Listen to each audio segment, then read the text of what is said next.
Yeah, when I got back from Afghanistan, I was really depressed. You know, like I didn't leave my house for months. And this friend of my dad's, he's like an uncle to me.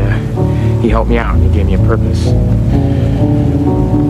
But lately, you know, I'm not sleeping, and that depressed feeling is back. You know, like I know there's more to me